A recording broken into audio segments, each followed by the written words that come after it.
Selamat malam semuanya. Perkenalkan, nama saya Kana Dewi Budianto. Di sini saya akan menjelaskan sejarah masuknya bangsa Eropa ke Indonesia.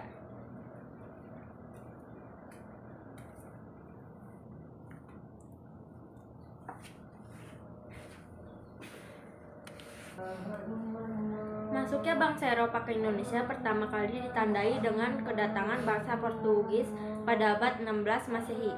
Kemudian diteruskan dengan kedatangan bangsa Belanda yang merupakan negara paling lama menjajah Indonesia, menyusul Inggris yang juga pernah menjajah Indonesia. Awalnya, tujuan kedatangan bangsa Eropa tersebut hanya sekedar berdagang dan mencari rempah-rempah. Namun, tujuan berdagang dan mencari rempah-rempah berubah menjadi keinginan menguasai dan memonopoli seluruh perdagangan yang ada di Indonesia.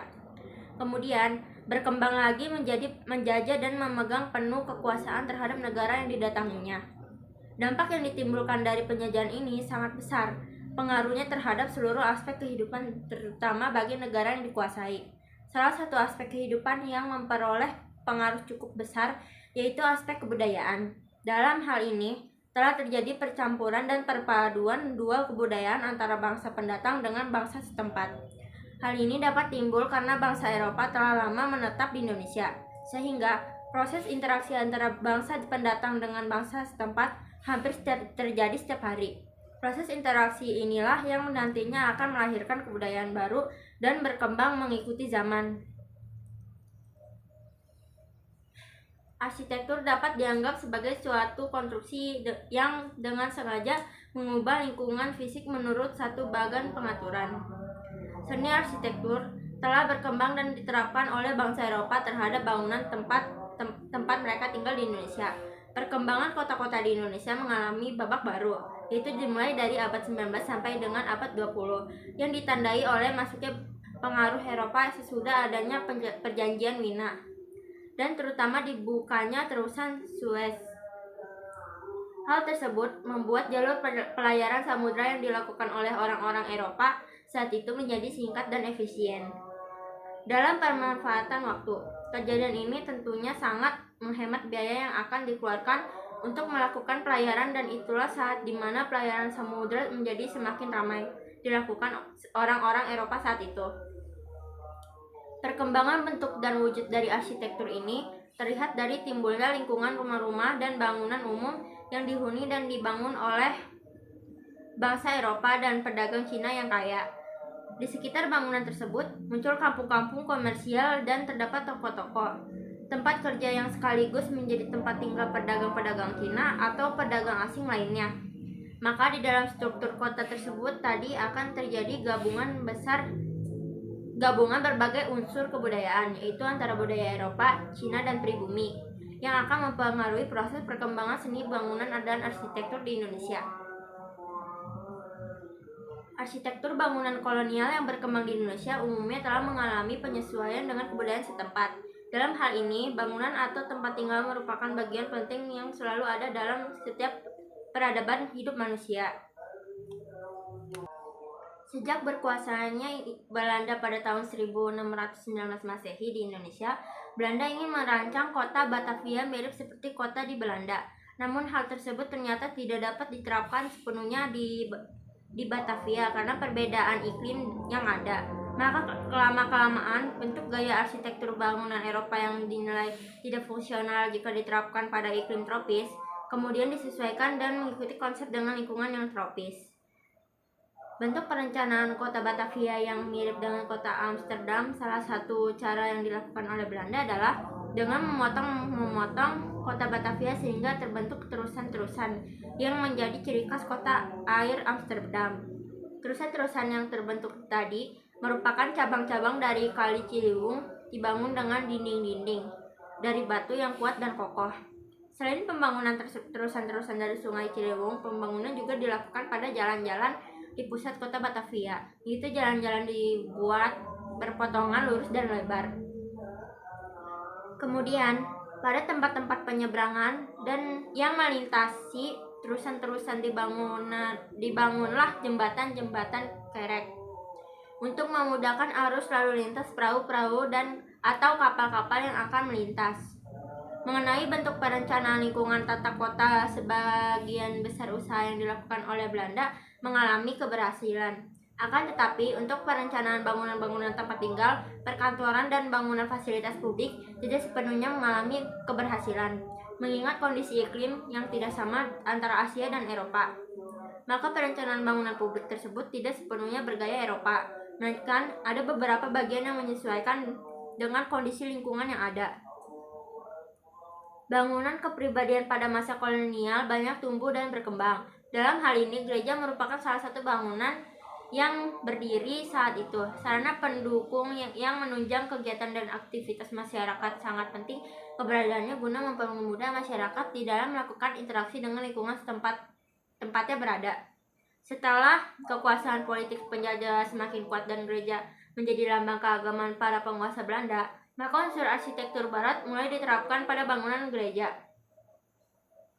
Mula-mula didahulukan gereja Protestan. Kemudian, baru setelah beberapa belas tahun kemudian gereja Katolik.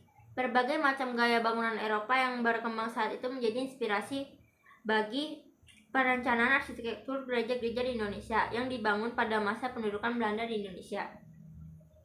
Keberadaan gereja sebagai sarana pendukung yang menunjang kegiatan dan aktivitas masyarakat cukup penting untuk dibahas lebih jauh dalam penelitian ini. Sebab, fungsi utama gereja itu sendiri adalah sebagai tempat ibadah di mana saat itu umat Kristen yang ada di wilayah Mr. Cornelis bertemu dan melakukan ibadah secara bersama-sama. Dari pertemuan itu akan timbul kegiatan interaksi di antara umat yang mengikuti ibadah. Umat tersebut berasal dari berbagai kalangan dan golongan, bahkan ada yang memiliki perbedaan dari segi kebudayaan, yaitu antara penduduk asli pribumi dengan non-pribumi. Mereka semua berkumpul dalam satu tempat guna melaksanakan ibadah. Sebagian besar arsitektur bangunan-bangunan yang berdiri pada masa Batavia merupakan bangunan yang memiliki desain arsitektur pergabungan antara desain arsitektur Eropa yang berpadu dan menyesuaikan dengan keadaan lingkungan Batavia. Selain dari segi arsitektur, unsur-unsur tersebut juga umumnya terdapat pada ragam hias yang dimiliki oleh bangunan kolonial tersebut. Gereja yang ada di wilayah Mr. Cornelis merupakan salah satu gereja penting sejak wilayah tersebut berkembang pesat menjadi wilayah pinggiran kota yang maju dan dikatakan mandiri pada masanya. Gereja tersebut bernama Gereja Koinonia. Beralamat di Jalan Mataram Raya nomor 216 dan terletak di persimpangan Jalan Mataram Raya dari Jalan Jatinegara Barat. Gereja Koinonia diperkirakan berdiri sekitar tahun 1911 atau 1916. Berdasarkan foto dan peta yang ada pada masa kolonial, melihat tahun didirikannya Gereja Koinonia merupakan bangunan tinggalan kolonial dengan kategori bangunan awal abad 20. Berdasarkan uraian latar belakang yang telah disampaikan sebelumnya, maka permasalahan yang timbul adalah belum adanya penelitian lebih jauh mengenai Gereja Koinonia ketika Nusantara menjadi koloni. Semua bermula ketika VOC secara resmi dibubarkan pada tanggal 1 Januari 1800. Nusantara yang semula di bawah naungan VOC kini menjadi milik pemerintah Belanda dan hanya sedikit mengalami perubahan politik. Rickleff dalam Sejarah Indonesia Modern menuliskan bahwa perubahan kekuasaan dari VOC ke pemerintah Belanda hanyalah perubahan kecil, sebab personel-personel yang memegang jabatan masih tetap sama dan mereka juga masih mengikuti cara-cara lama. Terlepas daripada itu, kondisi Hindia Belanda sejak runtuhnya VOC 1799 sampai runtuhnya Hindia Belanda 1942 mengalami berbagai macam antrik politik yang didasari atas perubahan tensi politik global dan lokal. Perubahan tensi global dan lokal tersebut menghasilkan lahirnya berbagai macam kebijakan-kebijakan baru terhadap negeri koloni. Bukan saja kebijakan baru, melainkan wajah kuasa baru terhadap negeri koloni. Misalnya dengan hadirnya Inggris dan Jepang. Menurut Reinhardt, setelah diberlakukannya Regierungsreglement RR atau Undang-Undang Dasar yang mendirikan negara kolonial Hindia Belanda pada Desember 1818, perkembangan Hindia Belanda memunculkan 4 tahapan perubahan. Pertama, tahapan Kulturstelser atau tanam paksa 1830 sampai 1970. Kedua, tahapan liberal atau politik pintu terbuka pasca Undang-Undang Agraria 1870 yang memperbolehkan sewa tanah oleh pihak swasta hingga 1900. Ketiga, tahapan etis pada saat pidato Ratu Wilhelmina pada 1901 hingga akhir 1920. Keempat, tahapan politik reaksioner sejak 1930 hingga kejatuhan Hindia Belanda pada 1942. Terjadi perubahan-perubahan tersebut bukan hanya berpengaruh terhadap dinamika politik Hindia Belanda, tetapi berpengaruh juga terhadap taraf hidup masyarakat koloni yang semakin terpuruk. Menurut sejarawan Reinhardt, pertautan antara kritik humanis dan kemenangan liberal pada akhirnya membuka pintu negara kolonial untuk investasi kaum liberal atau disebut sebagai politik pintu terbuka. Politik pintu terbuka yang disebabkan oleh hadirnya Undang-Undang Agraria 1970 menyebabkan terjadinya sewa tanah oleh pihak swasta yang lebih eksploitatif dan membuat permasalahan hidup Bumi Putra menjadi kompleks. Hak atas tanah Bumi Putra tergerus sangat tidak sesuai dari tujuan awal untuk memajukan Bumi Putra. Alih-alih bertujuan untuk meningkatkan taraf hidup masyarakat Bumi Putra, kebijakan ini menimbulkan kesengsaraan di hampir seluruh wilayah Hindia Belanda karena eksploitasi sudah mencapai pulau di luar Jawa. Dengan demikian, dimulailah suatu era baru yang dilihat dari kacamata Indonesia, disebut sebagai kebangkitan nasional. Meminjam istilah sejarawan Fleck ke dalam Nusantara, sejarah Indonesia era baru ini disebut sebagai era akhir dari suatu koloni dan lahirnya suatu bangsa. Pada era ini dimulai semangat baru dari kesengsaraan ke kebangkitan nasional. Munculnya berbagai macam organisasi dan partai politik menandai semangat zaman atas era ini sehingga Indonesia merdeka tahun 1945. Perubahan politik yang cukup berarti terjadi pada akhir dekade 1940-an ketika pemerintah Hindia Belanda harus mengalami nasib yang cukup berada di ujung tanduk. Hindia Belanda harus runtuh ketika Jepang secara resmi mulai menjajah Indonesia pada 8 Maret 1942. Sejarawan Ong Hokham dalam runtuhnya Hindia Belanda menyebutkan dua penyebab runtuhnya negara kolonial Hindia Belanda, yaitu ketidakpuasan Bumi Putra dan ekspansi militer Jepang yang tidak terbendung. Itulah penggambaran situasi koloni dan perubahan-perubahannya secara garis besar. Salah seorang kawan dunia maya saya pernah mengatakan bahwa periode kolonialisme memiliki warisan yang cukup menarik sebagai bahan refleksi atau isu-isu kekinian dalam menyertai kita sampai saat ini. Wilayah Nusantara yang kaya akan berbagai sumber daya alam sejak ratusan tahun yang lalu telah menarik minat banyak bangsa dan kelompok-kelompok kepentingan asing untuk mencari untung di wilayah Nusantara. Pada sepanjang pertengahan abad ke-16 hingga paruh akhir abad ke-18, VOC Persekutuan Dagang Belanda secara bertahap bahkan berhasil menguasai satu persatu wilayah di Nusantara dan menjajah sebagian wilayah Nusantara dengan bertindak layaknya sebuah negara di bawah penjajahan kompeni.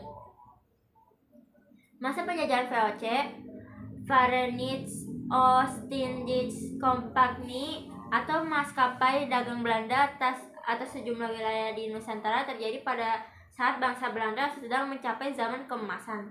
Zaman tatkala armada-armada dagang Belanda menguasai jalur perdagangan yang membentang dari Tanjung Harapan di Afrika sampai Pulau Desima di Jepang dan wilayah Nusantara di Asia. Kelahiran VOC dilatar belakangi semangat zaman untuk menjelajah di kalangan orang Belanda seiring bertumbuhnya minat untuk menemukan sumber rempah-rempah yang dihargai sangat tinggi di pasaran Eropa. Sejumlah kamar dagang yang berbentuk di berbagai kota di Belanda berlomba-lomba membiayai ekspedisi untuk mencari daerah penghasil rempah-rempah. Pada masa ini, delegasi dagang Belanda yang pertama dipimpin oleh Cornelis de Houtman berhasil tiba di Banten pada 23 Juni 1595. Suasana pusat VOC di Batavia tahun 1619 sampai 1811. Sejarah UI sekaligus penyusup arsip VOC Mona Lowanda mengatakan ketika mereka sampai di Banten hanya sekedar singgah. Perjalanan mereka adalah menuju Ambon, Maluku untuk mencari rempah-rempah. Mereka sampai di Maluku pada 1605. Sebetulnya zaman itu mereka Belanda banyak berkompetisi dengan maskapai dagang Eropa seperti dengan Inggris. Untuk menghadapi persaingan dengan kongsi-kongsi dagang seperti Spanyol dan Inggris, sejumlah kamar dagang yang ada di Belanda sepakat menyatukan diri dan membentuk VOC atau Persekutuan Dagang Belanda. Sebagai persatuan kongsi dagang, pemerintah kerajaan Belanda memberi VOC hak oktroi atau hak untuk memonopoli izin perdagangan di wilayah Hindia Timur dan melarang kamar-kamar dagang di Belanda yang tidak bergabung dengan VOC untuk melakukan hal yang sama. Hak oktroi yang diterima VOC dari kerajaan Belanda juga memberi VOC keistimewaan lain, seperti hak memiliki armada militer sendiri, termasuk mempersenjatai personel dan kapal-kapal mereka. Hak atau izin untuk memiliki mata uang sendiri guna menjalankan aktivitas perdagangan. Dengan hak oktroi, VOC juga mengantongi izin membangun benteng-benteng, mengerahkan serdadu, mengikat perjanjian dengan raja-raja, dan mengangkat hakim-hakim. Karena kekuasaannya mirip dengan negara itu, VOC kerap kali disebut negara dalam negara.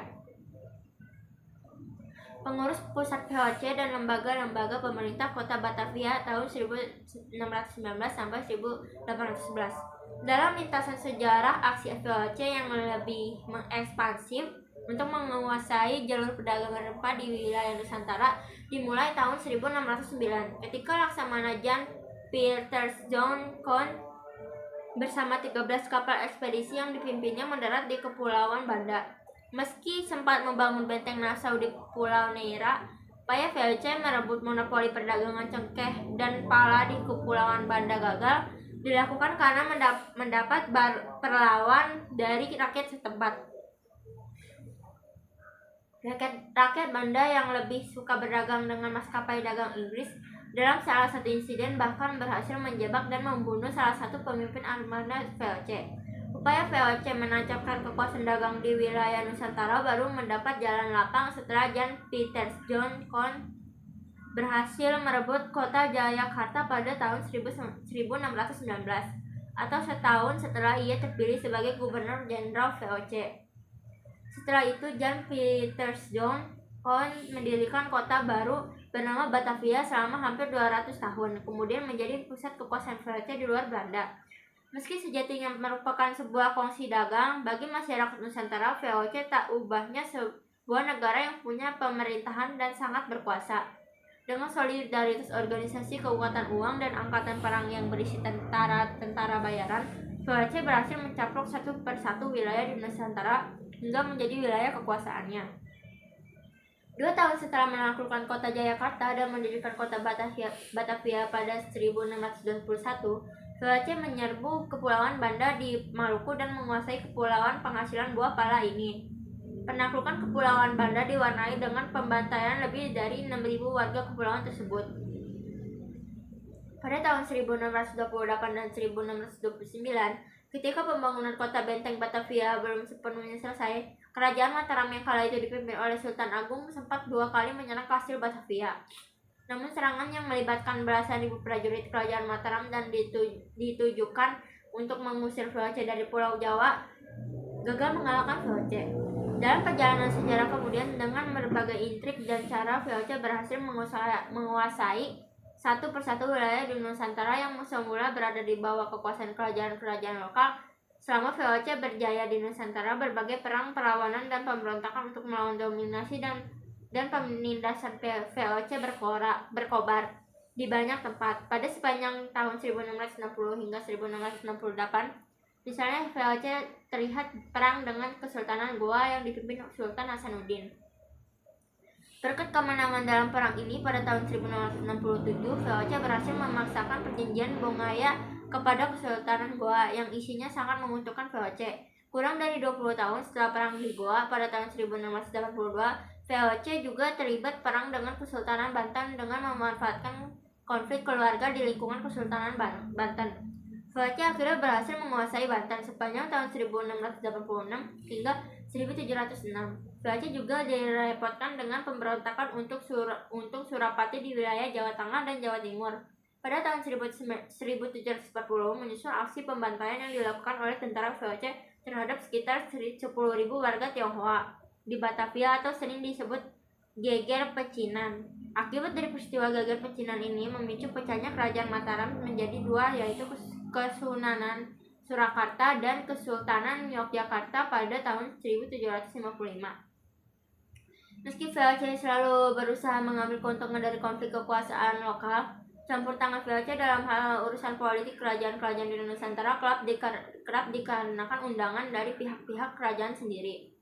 Biasanya tatkala kerajaan sedang mengalami masalah pemberontakan, setiap kali ikut campur tangan VOC berhasil memaksakan kontrak atau perjanjian politik yang menguntungkan mereka. Tidak aneh, selama hampir 2 abad keberadaan VOC di Nusantara mendatangi tidak kurang dari 1.000 perjanjian. Karena keculasan dan kekejaman tentara VOC di kalangan sebanyak penduduk Nusantara, VOC memiliki sebutan populer company atau company. Istilah ini diambil dari kata company yang dalam bahasa Belanda memiliki arti perusahaan. Namun, oleh kebanyakan masyarakat Nusantara mengartikan company lebih sering dilekatkan pada tentara Belanda karena penindasan dan kekejamannya. VOC berkembang menjadi perusahaan multinasional pertama dan terbesar dalam sejarah. Pada tahun 1669, VOC menjadi perusahaan terkaya dalam sejarah dengan kepemilikan lebih dari 150 perahu dagang, 40 kapal perang, 50.000 pekerja, 10.000 tentara bayaran, dan pembayaran dividen hingga 40%. Pada masa kejayaan VOC di abad ke-17, kota Batavia yang menjadi pusat VOC di luar Belanda dikenal di seluruh dunia sebagai kota terindah di Asia dan ratu dari timur. Setelah beroperasi selama 2 abad pada tahun 1799, VOC dibubarkan oleh pemerintah Belanda. Korupsi dianggap sebagai salah satu penyebab utama keruntuhan maskapai dagang Belanda tersebut. Selain karena faktor korupsi, keruntuhan VOC juga dipicu banyak faktor lain, salah satunya karena terkulasnya keuangan VOC untuk membiayai perang serta rusaknya jalur perdagangan akibat perang. Karena berbagai permasalahan finansial yang dihadapinya pada 31 Desember 1799, VOC resmi dinyatakan bangkrut dan dibubarkan. Seluruh hutang dan aset-aset VOC diambil alih oleh pemerintah Belanda. Pemerintah Belanda selanjutnya menjadikan semua wilayah yang dikuasai VOC di kawasan Nusantara sebagai wilayah koloni Belanda, yang disebut Hindia Belanda dan pada fajar tahun 1800. Pemerintah kolonial Belanda didirikan wilayah Hindia Belanda bertahan sampai tahun 1942. Sekian itu penjelasan sejarah Indonesia dari saya, Kanada Widanto. Sekian, terima kasih.